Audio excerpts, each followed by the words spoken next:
Bismillahirrahmanirrahim. Райымдуу жана мээримдүү Алланын ысымы менен. Ассаламу алейкум, урматтуу бир туугандар. Алланын тынчтыгы баарыбызга бирдей болсун. Эң негизгиси тынчтык. Азыркы айта турган сөз ушул Риядус Салихин деген китептен хадистер окулуп берилет. Абу Зар Жундуб бин Жунада жана Муаз бин Жабал радиаллаху анху баяндайт. Алланын элчиси саллаллаху алейхи вассалам мынтип айткан: кайда жүрсөң да Алладан коркуп, такыба бол.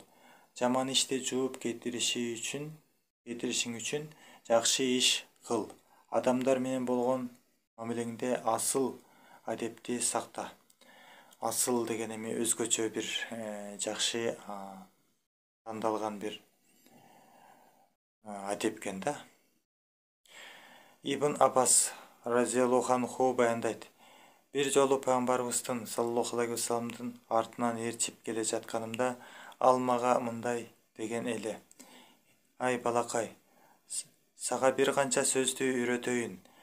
Алланын акысын сакта. Тактап айтканда, Алланын алдындагы милдеттериңди так аткар.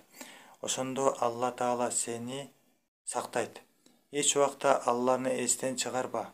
Ошондо ал да кыйын учурда жаныңда болот. Тилегиң болсо Алладан гана сура. Жардам керек болсо аны да Алладан сурагын.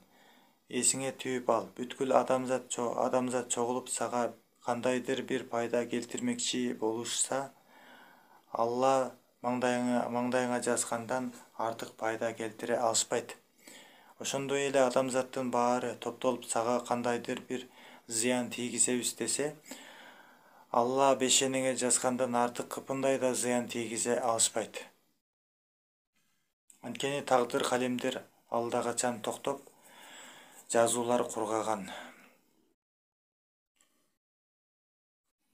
Тагдыр калемдери көтөрүлгөн, сыялар кургаган деп айтылат да.